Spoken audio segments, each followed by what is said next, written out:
Hasta 1990, en la Constitución de Colombia, los indígenas en Colombia eran considerados menores de edad. Una invasión europea, un proceso de conquista y colonización que no ha terminado.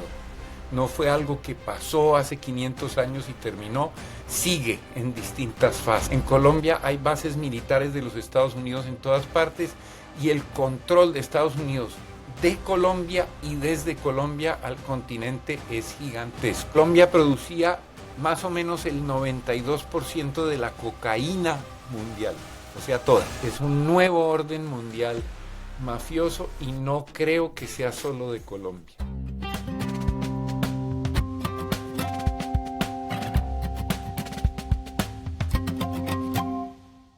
Bienvenidos y bienvenidas a otro episodio del podcast que pasa en América Latina, Cauca, el departamento en el que nos concentramos en nuestra conversación de hoy. Está ubicado en la parte suroccidental de Colombia. Aquí nacen las cordilleras central y occidental, así como el río interandino el Cauca. Este departamento tiene aproximadamente 1,5 millones de habitantes. La población indígena representa cerca del 20% de la población total. Los visitantes de esta región de Colombia pueden disfrutar de paisajes impresionantes que quitan el aliento. Sin embargo, Cauca también es un área muy peligrosa, especialmente para los activistas locales. En 2024, según Indepaz, en Colombia fueron asesinados 173 líderes, entre ellos activistas ambientales, líderes indígenas, campesinos y periodistas. Pero no solo los activistas son perseguidos. Para entender la magnitud de esta tragedia, analicemos algunas cifras. En el registro único de víctimas, más de 383,000 indígenas fueron reconocidos como víctimas de violencia entre 1985 y 2020. Entre los hechos de violencia se encuentran 17,042 indígenas asesinados, 359,570 desplazados forzadamente, 26,848 amenazados, 1,570 víctimas de violencia sexual, 728 secuestrados, 508 víctimas de minas antipersonales, 478 niños reclutados por grupos armados y 382 personas torturadas. Uno de los activistas locales es mi invitado de hoy, señor Emanuel Rosenthal, un cirujano comprometido socialmente desde hace más de 40 años. El señor Emanuel está involucrado en la iniciativa Pueblos en Camino, cuyo objetivo es conectar la autonomía con la resistencia de diversas comunidades. Buenos días, señor Emanuel. Muchas gracias por tomarse el tiempo de hablar conmigo. Buenos días, Miguel, y muchísimas gracias por el interés en Colombia, en el Cauca y por querer escucharnos. Un abrazo grande. Para proporcionar un contexto más amplio, me gustaría comenzar con una pregunta bastante general. ¿Podría explicarme cuáles son las características particulares y los problemas comunes entre Colombia y los demás países de la región? Todos, como se sabe, todos los países del continente americano de norte a sur fueron víctimas de una invasión europea. Una invasión europea, un proceso de conquista y colonización que no ha terminado. No fue algo que pasó hace 500 años y terminó, sigue en distintas fases. La colonización inicial de España, Inglaterra, etcétera, esa colonización inicial luego fue reemplazada por la colonización a partir de los criollos. Los criollos son las élites nacionales que empezaron a pelear entre ellas para quedarse con los privilegios que tenían los colonizadores de afuera. Pero a su vez se empezaron a articular con otras potencias, particularmente Inglaterra, Estados Unidos, todo el continente lo mismo. Entonces los pueblos indígenas locales fueron sometidos, su historia negada, su memoria destruida y un proceso de genocidio que todavía no termina y que explica muchas de las cifras que tú das en este comienzo. El genocidio persiste por el afán de ocupar territorios y concentrar riquezas en pocas manos. Eso es común a todos los países, con distintas especificidades, pero eso es lo común. En segundo lugar, se establecen estados-nación. Los estados-nación del continente son consecuencia de las disputas territoriales de las élites. No se crea Colombia, que viene por Cristóbal Colón, ni Venezuela por Venecia, ni Ecuador por estar en el Ecuador. No se crean porque los pueblos locales y los territorios tengan una historia que se respete, sino porque las élites establecen estos territorios para hacer ganancias ellos mismos. Entonces, así nace la historia republicana de Colombia. Es en realidad la historia de las élites locales.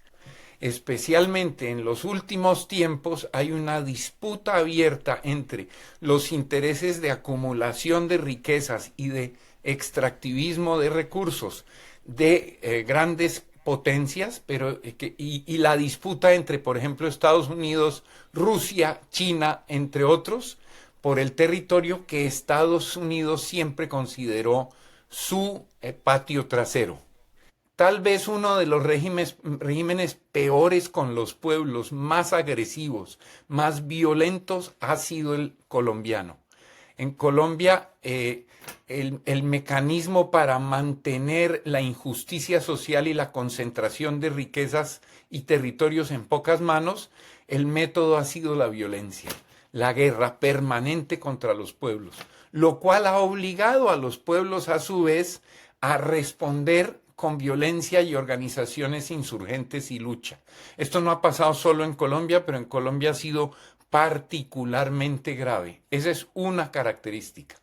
Y la segunda característica es que Colombia, como se ha llamado frecuentemente, es la Israel de América Latina. Colombia en realidad desde hace muchos años, pero desde mediados del siglo pasado, ha sido una base militar y una base política de los Estados Unidos. En Colombia hay bases militares de los Estados Unidos en todas partes y el control de Estados Unidos de Colombia y desde Colombia al continente es gigantesco. Ha habido un proceso aparentemente democrático con elecciones constantes sin dictaduras abiertas, pero al mismo tiempo más violencia que en el resto del continente. Solo para dar un par de imágenes que me parece que le sirven a la gente para reconocer estas diferencias. Las dictaduras que hubo en el cono sur en el siglo pasado, en Argentina, en Chile, en Brasil, si sumamos todos los asesinatos cometidos por el Estado y todas las desapariciones cometidas por el Estado en todas esas dictaduras, son mucho menos que las cometidas en Colombia en el mismo periodo de tiempo. Y sin embargo, no se reconoce como tal. Sí, muy, muy fascinante. Continuamos con otros aspectos. La democracia genocida, término con el que algunos críticos describen a Colombia. ¿De qué se trata? Ese concepto lo planteó un sacerdote, el padre Javier Giraldo, que es, digamos, el símbolo del trabajo por los derechos humanos en Colombia y por la paz. Lleva muchos años investigando derechos humanos, siendo perseguido, luchando, y él escribió un libro con datos de violaciones de derechos humanos y análisis que titula Colombia, la democracia genocida. Y es justamente por eso, porque en Colombia hay una democracia formal, hay partidos políticos, hubo un periodo de una dictadura militar muy corta, pero el resto del tiempo hay elecciones, cada 2 años, cada 4 años, pero siempre ganan los mismos y siempre son electos los mismos, salvo recientemente, y no hay realmente opciones. Y la manera de mantener esa apariencia de democracia sin que cambie nada es a través del terror y de la guerra, del genocidio. Entonces, el genocidio constante con la democracia, ese es el modelo Colombia. Por eso se llama así, la democracia genocida, y los datos lo demuestran. Este libro definitivamente está en mi lista ahora, pero ¿puede, por favor, explicarme por qué Cauca específicamente es un lugar tan peligroso? ¿Qué han hecho estas personas tan pobres para merecer estos terribles actos de violencia? Bueno, en primer lugar hay que reconocer, Cauca es una Colombia pequeña. Cauca tiene geográficamente, en términos de territorio, viene desde la costa pacífica hasta montañas con nieve permanente, tiene valles interandinos, tiene todas las alturas. En el Cauca prácticamente en términos de cultivos se puede cultivar lo que sea, la tierra es riquísima, hay una diversidad cultural y de población enorme, hay más pueblos indígenas en la región del Cauca que en ninguna otra región del país, y justamente porque es muy rico ese territorio, por eso hay tanta violencia. La violencia que hay en el Cauca históricamente ha sido una violencia de explotación y destrucción del territorio para sacar recursos. Y como ha habido pueblos indígenas y los pueblos indígenas se han organizado para resistir, es justamente por eso que hay tanta violencia. Pero también la otra población grande que hay en el Cauca es la población afrocolombiana, que fueron traídos y traídas como esclavizados desde el África para las grandes explotaciones de grandes hacendados de las élites. Hay que mencionar algo que vale la pena, es que el Cauca fue casi la mitad de Colombia, hasta casi la mitad del siglo pasado. O sea, el Cauca no era solamente una provincia, un departamento, sino que era una región mucho más grande, y las élites del Cauca, que venían muy cercanamente de las élites europeas, fueron una y otra vez o presidentes de toda Colombia o formaron ejércitos para apropiarse de todo el país. De todos modos, lo que hubo en el Cauca fue una larguísima historia de sometimiento a élites y haciendas. La gente no sabe esto, pero por ejemplo, hasta 1990, en la Constitución de Colombia, los indígenas en Colombia eran considerados menores de edad.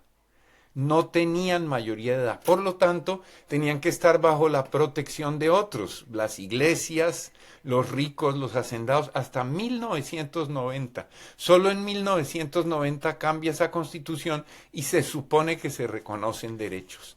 Entonces son 200 años de la República y 300 años desde la conquista en la que estos pueblos son sometidos para aprovecharse, apropiarse y explotar las riquezas de esos territorios. Cada levantamiento implica guerra, pero aquí también se han dado, no solo han sido víctimas. En el Cauca nace, en 1970, por ejemplo, nace el Consejo Regional Indígena del Cauca. Los pueblos indígenas que no podían siquiera reunirse y no tenían derecho a tener tierras, y cuya esperanza de vida al nacer era de 35 años, y morían de enfermedades como tuberculosis, o sea, pobreza, miseria, clandestinamente en 1970 en un territorio indígena toman una decisión: indio sin tierra es indio muerto, y conforman el Consejo Regional Indígena del Cauca, que se basa en 4 principios: unidad, tierra, cultura y autonomía, y empiezan a recuperar su territorio ancestral.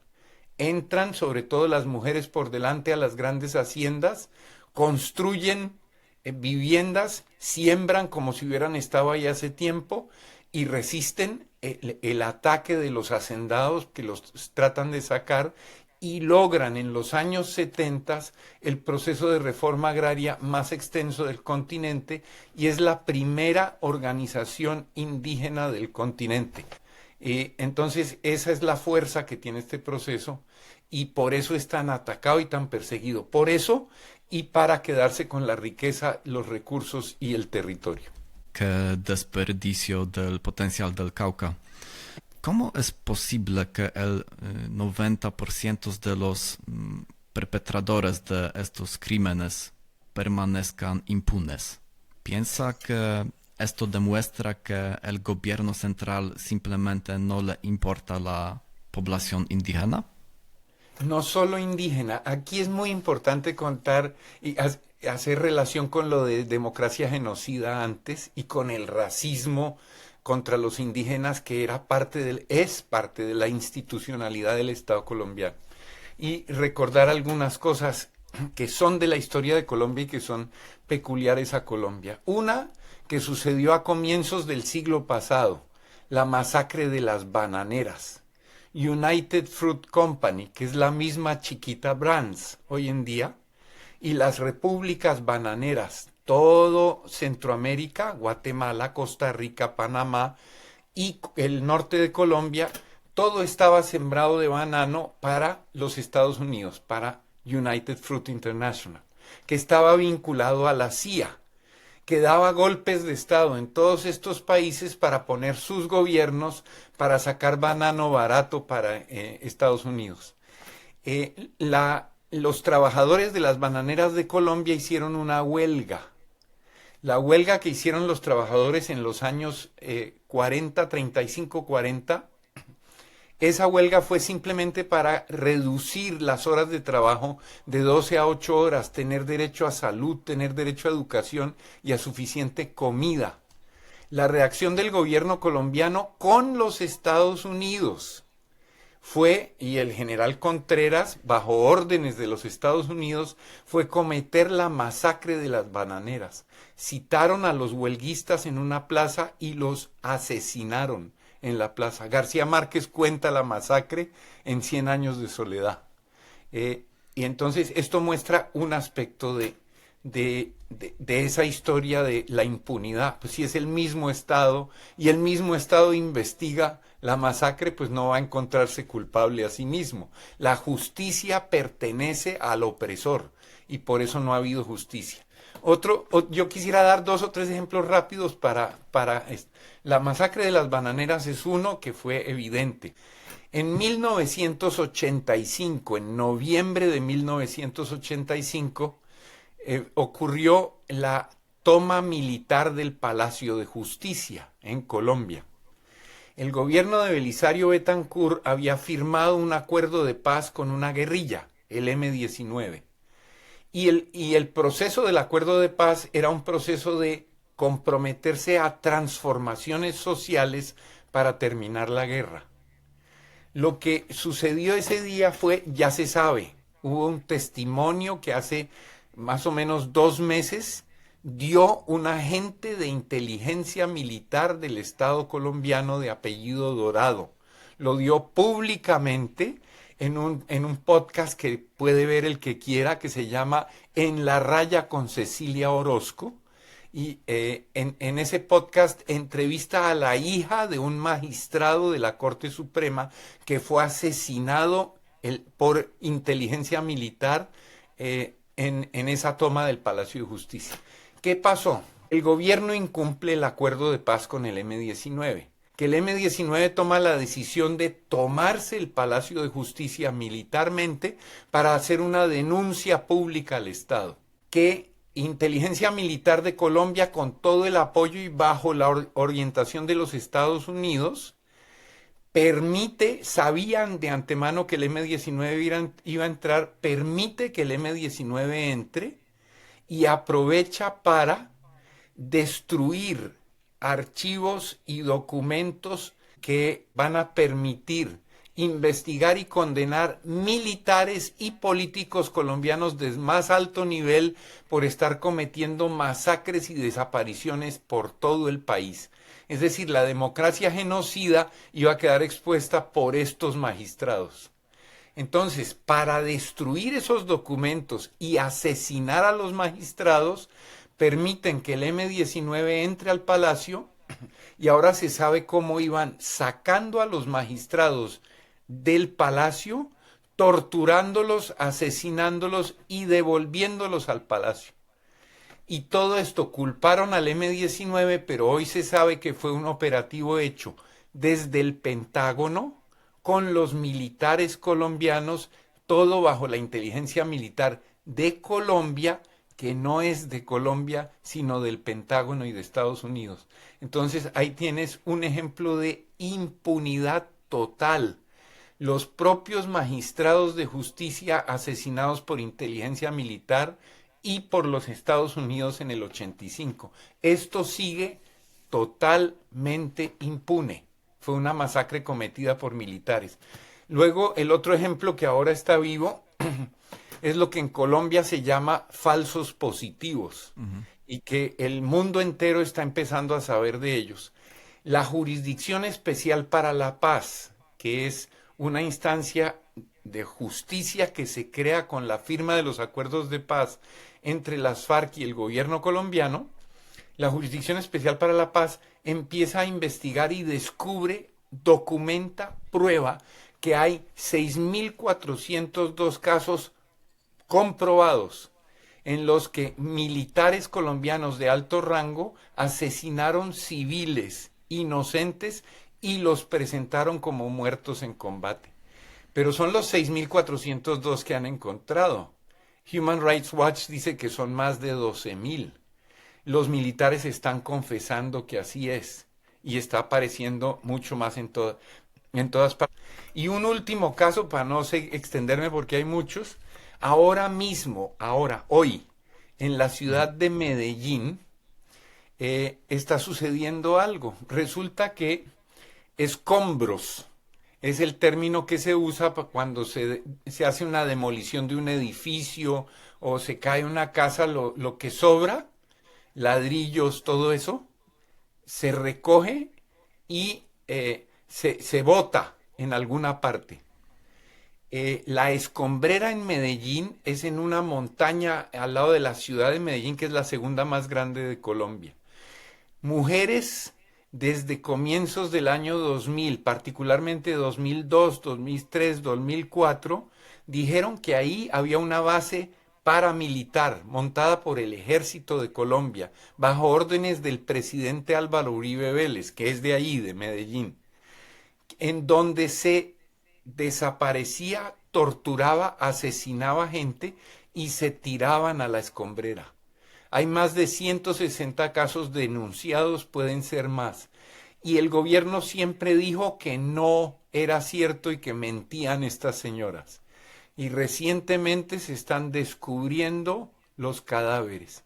Y ahora hay un grupo de la Jurisdicción Especial para la Paz que encontró cadáveres y está empezando a sacar esto. Es decir, en Colombia todo el tiempo se está masacrando, asesinando y escondiendo para pretender que esto no pasa. Y la justicia protege y encubre a los dueños y a las élites con el respaldo de los Estados Unidos, pero finalmente, a pesar de eso, hay algunos jueces y hay mucha gente en movimientos sociales que resiste y denuncia, pero la impunidad sigue siendo la mayoría de los casos.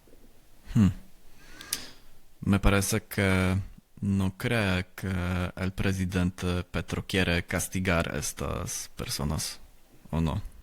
Pues el presidente Petro tiene una historia interesante en que, bueno, él hizo parte del M-19, hizo parte de esta insurgencia armada, fue firmante del acuerdo de paz y ha sido consecuente con la firma del acuerdo de paz.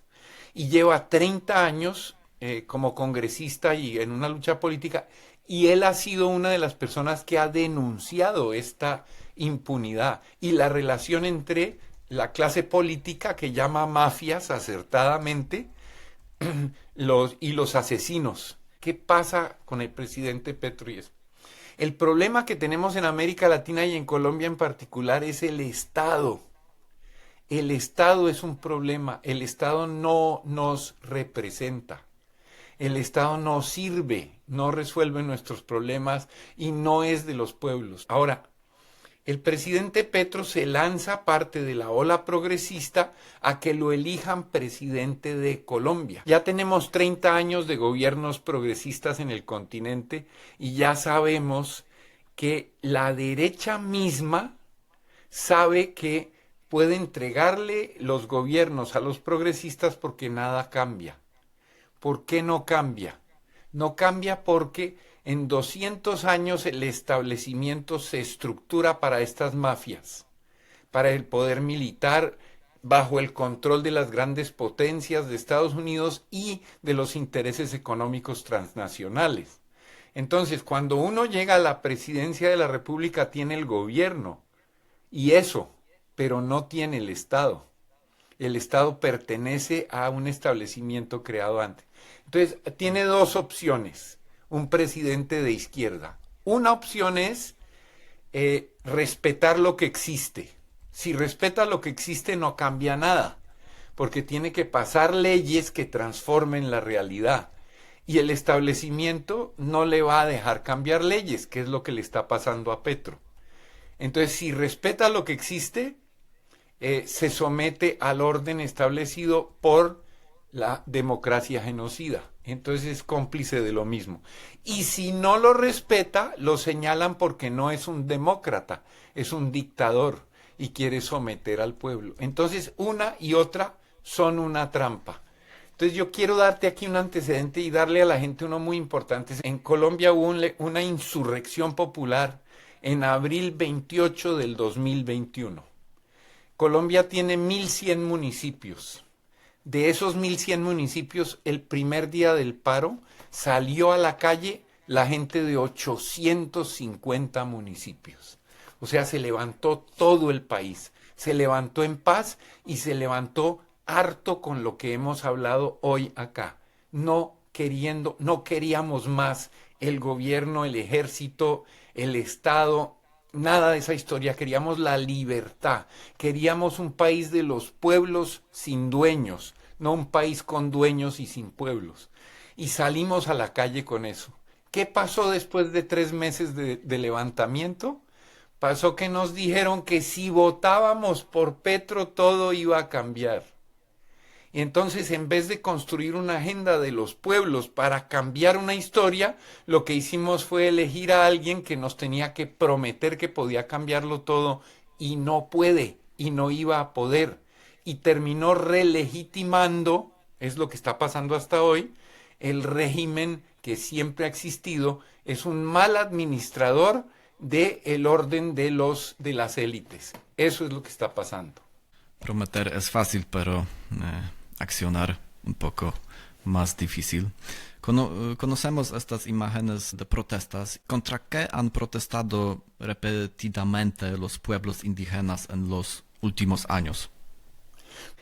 Durante muchos años, los pueblos indígenas lucharon por tierra. Los pueblos indígenas son hijos de la madre tierra. Umaquihue, como se dicen, Nazayúe o la Pachamamita, hijos e hijas de la madre tierra. Esto no es poesía, es la esencia de los pueblos indígenas de este continente. La madre tierra es la mamá. Los pueblos indígenas son siendo territorios. Si el territorio se muere, se mueren los pueblos. Pero en el caso de los indígenas también es al revés. Si los pueblos se mueren, se muere la madre tierra. La tierra no es un medio para acumular ganancias. Tienen para hacer, o sea que la economía es un medio para conservar, preservar y heredar lo sagrado que es la vida. Entonces es incompatible con todo el proyecto colonial desde la conquista. Totalmente incompatible. Entonces las luchas de los pueblos indígenas han sido para preservar su cultura, para preservar su territorio, pero obligados por el Estado colombiano, siempre han salido a pedir casi que limosna o reivindicar derechos, que nos den vivienda, que nos den educación, que nos den tierras, pero eso cambió a comienzos de los años 90, cuando los pueblos indígenas empezaron a salir diciéndole a la institucionalidad y al Estado, no creemos en ustedes. no sirve el Estado. No queremos más Estado, queremos autónomamente gobernarnos desde abajo como pueblos. Y salieron con una agenda de 5 puntos que contesta tu pregunta. Y los 5 puntos de la agenda fueron, y esto fue una movilización masiva y convocaron a todos los pueblos de Colombia con estos 5. Primer punto, el problema es el modelo económico. Bajo este modelo económico no puede haber ni paz ni libertad. Hay que salir del modelo económico de la codicia, de la acumulación de ganancias, que mata la vida. 1. 2. Las leyes que hace el Congreso, los congresos de nuestros países, son leyes para ayudar a la acumulación de ganancias de unos pocos. Tenemos que hacer leyes desde la tierra, desde los territorios como hijos de la madre tierra, y derogar, tumbar las leyes que nos roban y nos destruyen. 3. La guerra no es una violación de derechos humanos. La guerra es un instrumento para robarnos los territorios y la vida. Es un instrumento del modelo económico. Nosotros no defendemos derechos humanos, defendemos la vida toda. Ahora sí, de cuarto, solo de cuarto, lo que hemos ganado en nuestras luchas frente al Estado, luchando 200 años y más, eso es una obligación del Estado y no salimos a pedirle al Estado que cumpla, sino a exigirle y no nos importa si gobierna izquierda, derecha o como se llame. Y el último, que es el más importante, los pueblos indígenas, las mujeres sobre todo, tejen unas mochilas, que son unas bolsas. Esas bolsas se hacen en espiral y esas bolsas son el vientre, el útero de la madre, y representan la madre y la madre tierra. El quinto punto es tejer una jigra de unidad, una mochila de unidad de todos los pueblos.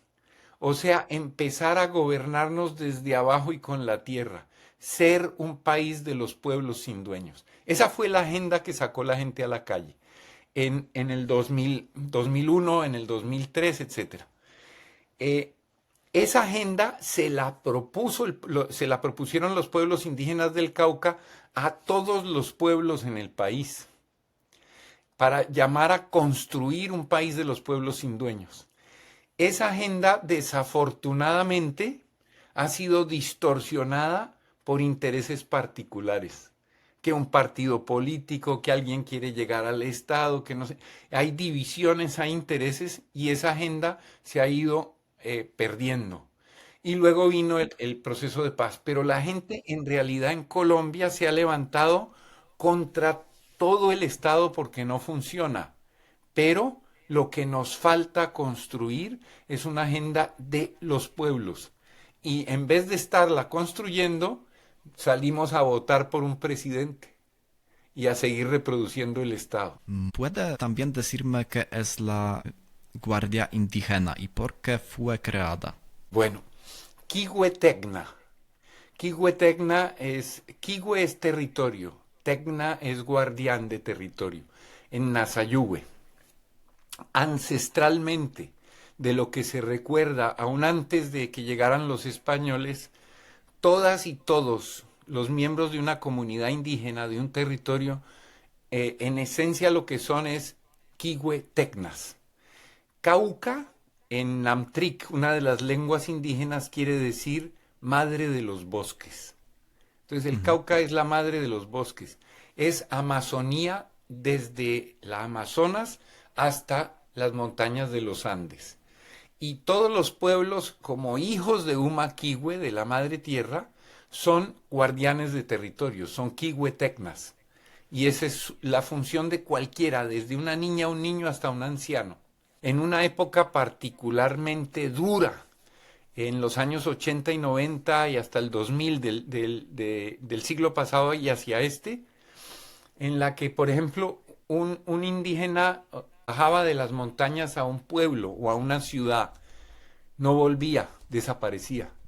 Y los cadáveres empezaron a aparecer mutilados, sin cabeza, sin brazos, torturados en los ríos.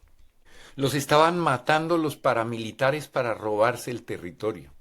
Plan Colombia, un plan de Estados Unidos para ocupar el territorio y robárselo. Con el pretexto de la guerra contra la insurgencia armada. Pero también la insurgencia armada estaba matando y desapareciendo a los indígenas. También las FARC mataban a los indígenas. Entonces, en ese periodo tan duro, no solo no nos defendía nadie, sino que todos nos mataban.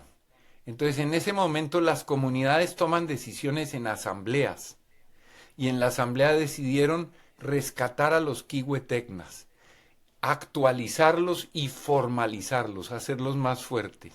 Y entonces, en ese momento se decidió que en las zonas de guerra, en 7 de cada 10 personas iban a ser Kihuetecnas activos.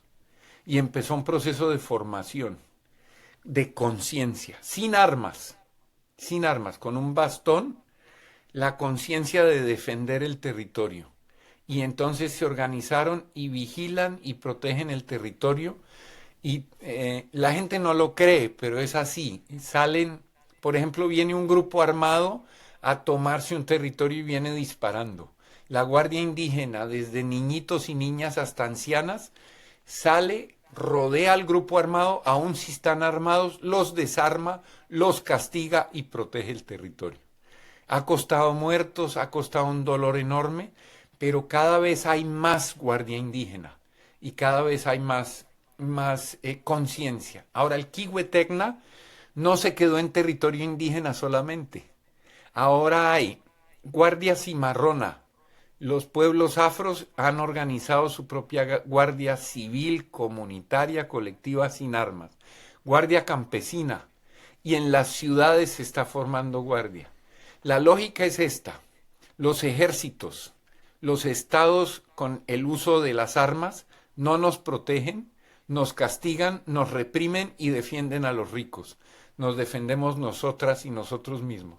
Y esto funciona, tiene resultados, da resultados y es impresionante. Así como hay guardia indígena, hay justicia propia. No la justicia del Estado, sino sistemas de justicia colectiva. Esa es la Guardia Indígena. Es un proyecto y ahora, bueno, hay otros países en la región que están empezando a formar guardias indígenas también. Me temo que tendré que pedirle que escriba esas palabras indígenas. Claro, Necesito también escribirlas en subtítulos. bueno, ¿Subtítulos es una palabra española o no? sí. Ok. Subtítulo es español. Ok. Después de la firma del acuerdo de paz con las FARC en 2016, mejoró la vida de los habitantes de Cauca. ¿Cómo es la situación actualmente? Claro, yo quiero hablar de esa pregunta, es bien importante. La firma de los acuerdos de paz en 2016. En primer lugar, te doy una posición que planteamos nosotros y Pueblos en Camino y otros. Cuando se estaba negociando entre las FARC y el Estado colombiano, nosotros dijimos que esa no era una negociación de paz, era una negociación de ponerle fin a un conflicto armado, pero no paz. Ujú. La paz la construyen los pueblos. Los grupos armados no pueden construir paz a nombre de los pueblos, reemplazando los pueblos. La historia de nuestro continente y nuestros países y del mundo ha sido la historia de cómo unos nos reemplazan y hablan a nombre nuestro para someternos y explotarnos. Entonces, esos mismos que a nombre de la revolución o a nombre de la democracia nos mataron y nos sometieron, ahora se sientan en mesas a negociar una paz entre ellos y llaman la paz nuestra. Pero aquí hay algo muy importante. El proceso de negociación de paz de Santos, del presidente Santos con las FARC, empezó en Noruega, con el gobierno noruego como garante. Y el presidente Santos dijo esto: el modelo no se negocia. Y ese fue el principio, la condición fundamental para la negociación del acuerdo. Ahora, mira, ¿por qué había y ha habido guerra en Colombia? Porque el modelo que ha existido desde la conquista es un modelo de explotación, de expropiación, de exclusión y de exterminio para la acumulación de élites y de intereses transnacionales. Si ese modelo no se negocia, no puede haber paz. Y esa fue la premisa. Entonces nosotros dijimos claramente, aquí no va a haber paz, vamos a estar peor después de la firma del acuerdo. Va a ser un acuerdo entre grupos armados. Eso es lo que está sucediendo. Estamos mucho peor que antes de la firma del acuerdo. Lo habíamos advertido, queríamos estar equivocados, pero teníamos razón. ¿Por qué? Ahora estamos en una fase mucho peor en Colombia.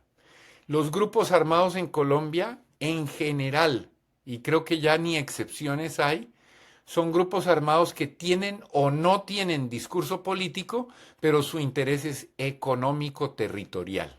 Lo que están haciendo es ocupar territorios para tener control sobre riquezas y tener control sobre el narcotráfico, que es una fuente gigantesca de recursos. Entonces aquí hay grupos armados enormes por todo el país con un discurso o el otro en conflicto.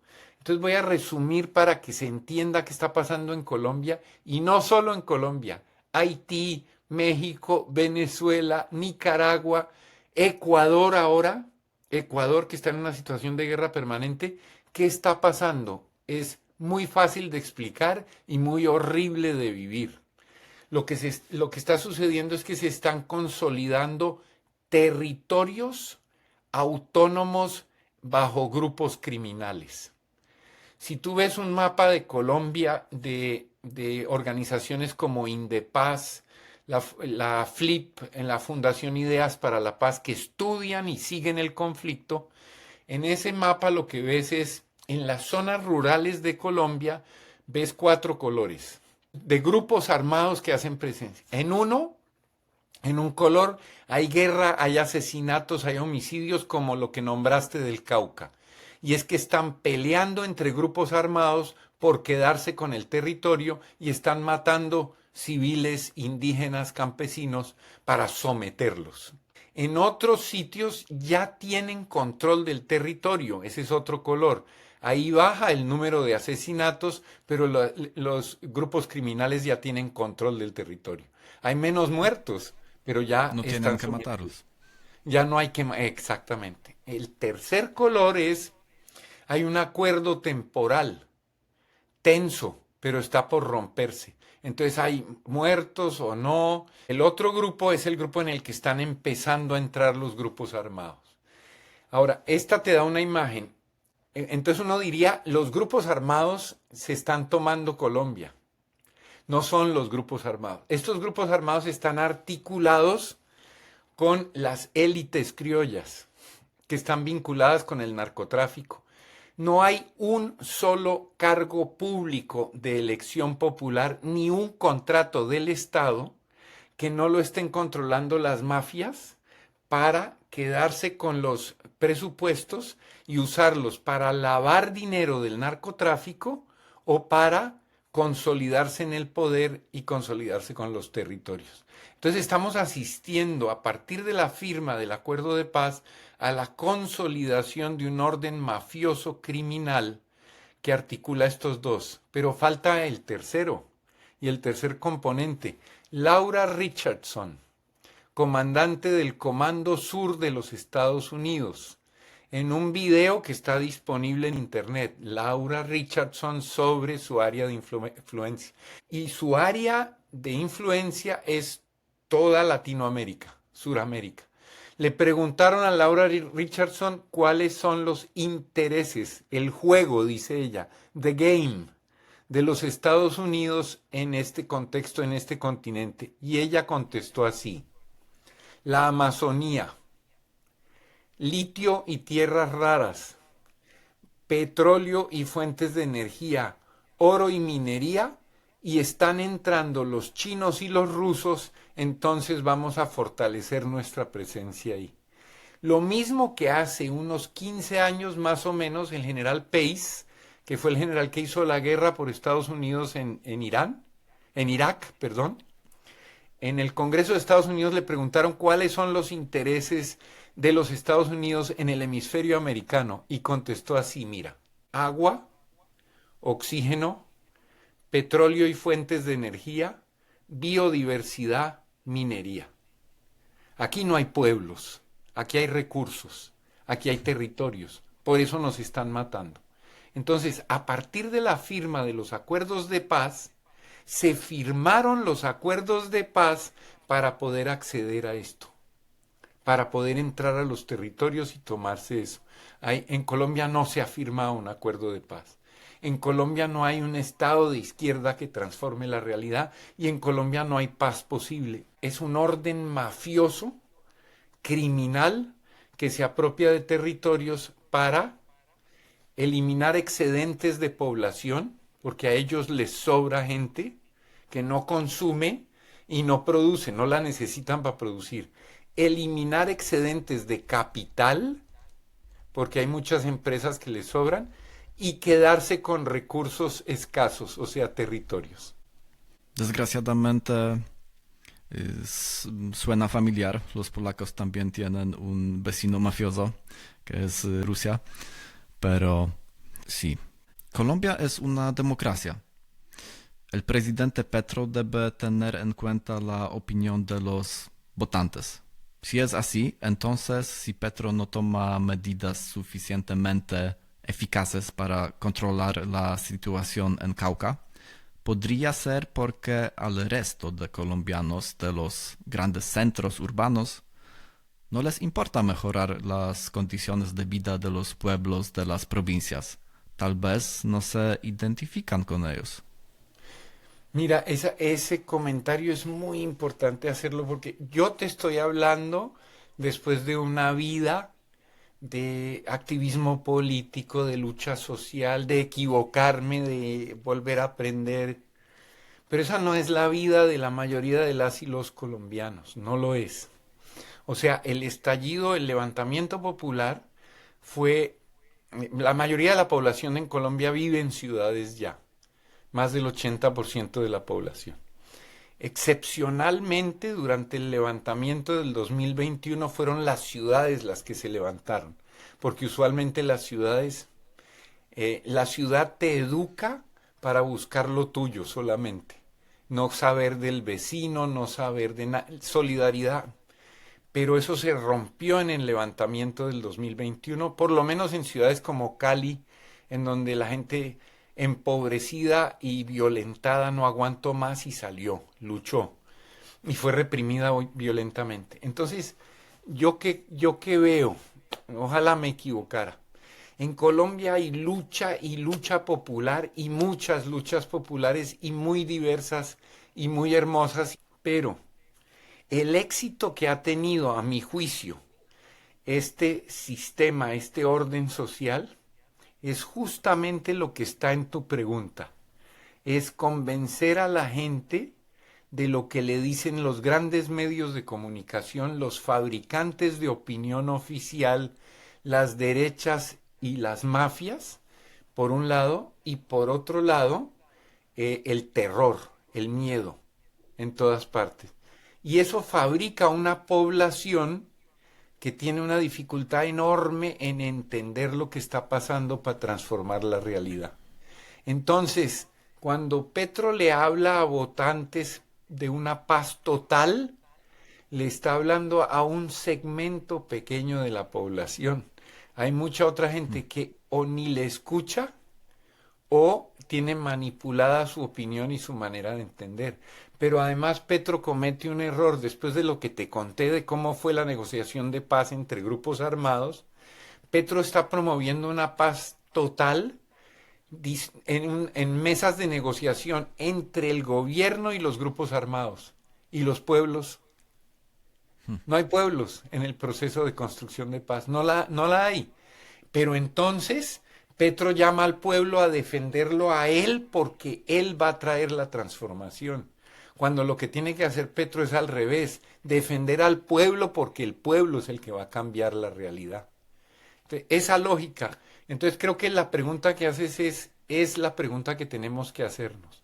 ¿Cómo hacemos? Y espacios como este que tú tienes son muy importantes. ¿Cómo hacemos para hacer conciencia de que nosotras y nosotros, cada una y cada uno, a conciencia, construimos un mundo y un país distinto desde los territorios y que eso no se le puede dejar a una institución, a un Estado o a una mafia? Hacer conciencia, de eso depende la vida, de eso depende el futuro. Y es justamente el problema mayor que enfrentamos en todo el continente y en Colombia en particular. Nos falta una agenda de y desde los pueblos y nos falta mucha conciencia. Los aparatos. Quiero darte una imagen porque creo que a la gente le sirve. Asesinaron a una dirigente indígena, Cristina Bautista. Una compañera, una mujer maravillosa. La asesinaron. Hasta ahora está impune el asesinato. Un mayor de una comunidad indígena en una reunión nos dijo: nosotros la queríamos mucho y la lloramos. Bueno, la lloramos hasta una semana, de pronto 2, porque hay TikTok y hay otras cosas. Y nosotros hoy la vemos y la lloramos y es cuestión de pasar y ya no nos interesa. Estos son aparatos de biopolítica que nos están manipulando y que en el caso de Colombia tienen un poder impresionante. En medio de la guerra, del reclutamiento forzado de niñas y niños donde vivimos nosotros, que todos los días se llevan niños y niñas a la guerra, en medio de eso, la gente anda de rumba, hablando tonterías, y se comenta más lo último que salió en TikTok que esto que estamos hablando tú y yo. Tal vez le interesa más a gente como tú, Miguel, en Polonia que a mucha gente en Colombia. Y esa es la tragedia. No, no le preocupes, vamos a publicar unos fragmentos en TikTok también. Muy bien. Me temo que no vamos a cambiar mucho, pero vamos a intentarlo.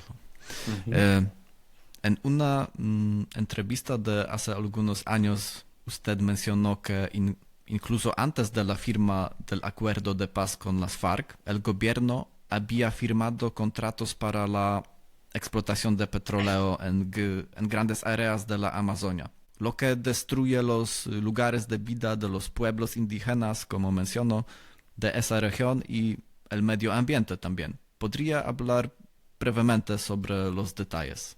Sí, es una investigación que hizo una compañera que se llama Verushka Nieto, que tuvo que exilarse y creo que está en Bélgica, entre otras ahora, entre otras personas.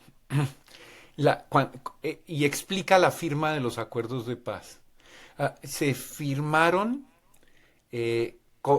concesiones de más de 40 bloques petroleros en la Amazonía colombiana, más de 40, en plena guerra, cuando el ejército, ni siquiera el ejército colombiano, podía entrar a esos territorios porque eran territorios de las FARC. Se les concedieron licencias ambientales. Una licencia ambiental se concede cuando han podido comprobar que la explotación de petróleo en ese territorio no le va a hacer daño a la Amazonía, lo cual con petróleo es imposible. Y sin embargo les concedieron licencias ambientales a pesar de que no podían entrar a evaluar el proceso de explotación. Todo esto se hizo, las concesiones se entregaron antes siquiera de que empezaran las negociaciones del acuerdo de paz. En otras palabras, cuando se firma el acuerdo de paz, se firma para las petroleras que entran a sacar ese recurso. Y lo mismo con agua, lo mismo con minería. O sea, fue la paz para el extractivismo. Es una paz del colonizador, que se presentó como la paz de los pueblos. Ahora, los habitantes de esos territorios querían paz y estuvieron contentos de saber que se firmaba el acuerdo. Solamente para descubrir muy poco tiempo después, nosotros estuvimos en la Macarena hablando con esas compañeras y compañeros para descubrir después que los usaron para robarles el territorio. Mira cómo es de cínico lo que está pasando. En el gobierno de Iván Duque, que es el gobierno anterior al de Petro, se lanzó una estrategia militar gigantesca en la Amazonía para proteger el medio ambiente. El ejército colombiano proteger el medio ambiente. Ese plan se lanzó contra las campesinas, los campesinos y los indígenas del territorio porque estaban cortando árboles y destruyendo el territorio. O sea, el petróleo que destruye, genera más cambio climático y destrucción ambiental que cualquier cosa. Para sacar petróleo se acusa a los campesinos de estar destruyendo hectáreas para sembrar comida, en vez de ayudarles a sembrar comida. Entonces, eso te da una idea de, eso fue lo que pasó y eso había detrás del acuerdo de paz. Ujú. Y en otra ocasión dijo que Colombia podría desintegrarse en áreas separadas, controladas por criminales. Actualmente, como dijo, los grupos están tomando territorios y estableciendo su control ahí. ¿Sigue creyendo que la desintegración de Colombia es un escenario real? Estamos en una transición hacia un orden distinto de lo que conocemos como estados-nación y democracias liberales, así sean democracias genocidas. Y el caso de Colombia o el caso de Haití, o de pronto el de México, pero también Venezuela lo empiezan a ilustrar. Pero como tú dices, el de los vecinos mafiosos de ustedes allá en Rusia y en otros sitios en Europa lo está mostrando también. Y es que lo que estamos viendo es que en realidad desde hace 30, 40 años se viene consolidando una estructura de poder distinta a la institucionalidad del Estado que conocíamos. Todo el Estado existe ahora al servicio de extractivismo minero, narcotráfico, tráfico de armas. Ese Estado ya está establecido, está ahí, está articulado con grupos armados. Todo eso se encubre o se presenta con una máscara de legitimidad institucional. La ley, el orden, la justicia. En La realidad detrás de eso hay constitución. mafias. La Constitución, exacto. En realidad son mafias y cada una va detrás de lo suyo. Eso, en el caso de Colombia hay unos datos muy importantes. Para el 2019 más o menos, según gente que investiga el tema de las drogas y con mucho cuidado, menciono al compañero, a Ricardo Vargas Mesa, que es uno de los investigadores mejores de este tema. Por ejemplo, para el 2019-20, alrededor del COVID, Colombia producía más o menos el 92% de la cocaína mundial, o sea, toda. En esa época, en Colombia se compraba un kilo de cocaína a $3.000. El mismo kilo de cocaína se compraba a $20.000 en promedio en Estados Unidos. Mira la cantidad de ganancia. El mismo kilo en Europa se compraba, en Europa Occidental, se compraba a $40.000. Entre 45 y $90.000 en Turquía. 100 a $150.000 en Australia. Y más de $200.000 en China, donde además lleva penas de muerte. El 60 o el 63% de la cocaína, según estos datos, va hacia Estados Unidos. Es decir, que ya hay un 40% que va a donde se paga mucho más. Eso quiere decir que hay mucho más ingresos de divisas Ujú. duras de lo que no es Estados Unidos que de Estados Unidos. Ahora, Estados Unidos hace la guerra contra las drogas con el argumento de que está matando a su juventud, pero lo que está matando a su juventud es el fentanilo. Y ellos no están bombardeando Pfizer ni la industria farmacéutica, están bombardeando Colombia y están atacando Colombia. Y no es cierto que los esté matando la cocaína, pero los ingresos de la cocaína vienen de otra parte. Ahora, ese dinero entra masivamente a Colombia, es mucho dinero, es mucho más que el presupuesto público del Estado colombiano. Entonces, no es posible que haya nada en Colombia que no sea narcoestado. Ese es el orden que existe en Colombia. Ese es. Entonces uno se pregunta, ¿esto es Colombia? ¿Qué es Colombia? ¿Qué es el Estado colombiano ante un poder económico de esa magnitud cuyas ganancias fluyen hacia el norte? Porque las ganancias del narcotráfico van hacia el norte como fueron las de las bananeras, las de las mineras y todo eso. Entonces, en realidad no es que se vaya a desintegrar Colombia, sino que nunca se integró. Siempre fue un país producto del que alguien saca algo, banano, petróleo, lo que sea ahora drogas, y todo eso a través de unas élites criollas, mafiosas, arrodilladas ante extranjeros, y los pueblos tratando de sobrevivir como pueden ahí. Entonces el temor de que se desintegre Colombia, yo digo que sí, formalmente como Estado va a irse consolidando estos territorios en bloques así, urbanos y rurales igual. Y en últimas, yo en mi cuadra, por ejemplo, cuando la acabe de controlar un grupo armado, ese va a ser el Estado. Y ese Estado va a estar articulado con mafias nacionales y transnacionales, y ese es el nuevo orden mundial. En el caso de Haití se llama barbecue. En el caso de México se llaman los cárteles de la droga. Pero no son los cárteles, es un nuevo orden mundial mafioso y no creo que sea solo de Colombia. El narcotráfico, dinero sucio, pero ganancias limpias, que están destruyendo a Colombia y otros países de esta región. Y para finalizar, señor Emanuel, ¿podría decirme qué puede aprender el ser humano contemporáneo de las comunidades indígenas? Y de las comunidades indígenas y de lo indígena, así no sean solo comunidades indígenas, porque hay pueblos que son indígenas aunque no se reconozcan como tales. Y lo que se puede aprender es, uno, la relación con la tierra, con la madre tierra. El territorio es la madre. Y nosotras y nosotros solo tenemos futuro si en vez de explotar la tierra para conseguir ganancias, si en vez de ser para tener y acumular ganancias, tenemos para hacer, sometemos la economía a la vida que es lo sagrado. Segundo, lo colectivo, las decisiones se toman en colectivo. No hay uno que manda y que representa al pueblo. El pueblo decide y puede decidir solo. Tercero, el patriarcado es un enemigo. El orden patriarcal dio origen al capitalismo y dio origen a todo esto.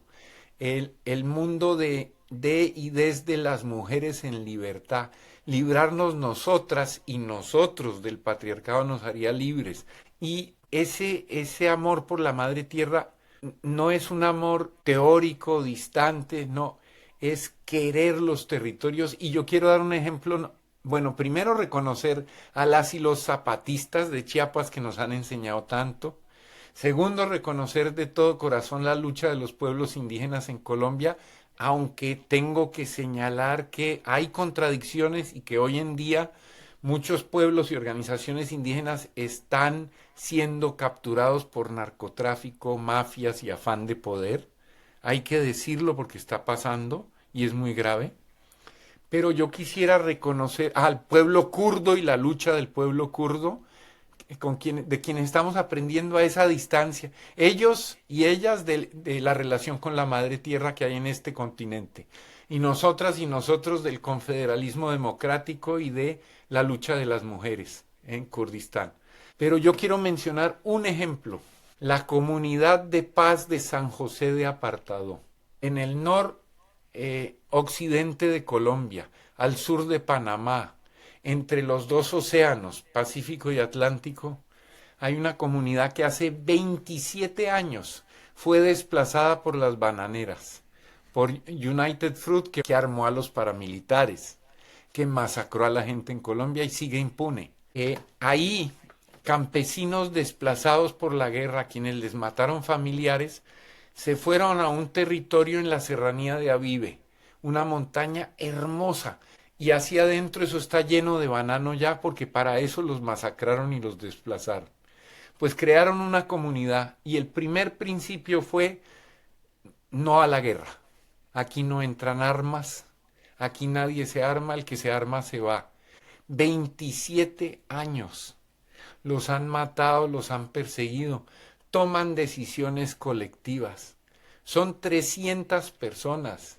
Resisten los megaproyectos, están rodeados de paramilitares, de las bananeras y viene gente de todo el mundo, vive con ellas y ellos para ayudarlos como escudos y ellos dicen, nosotros no tenemos esperanza, vivimos hoy como debemos vivir con la madre tierra y en paz.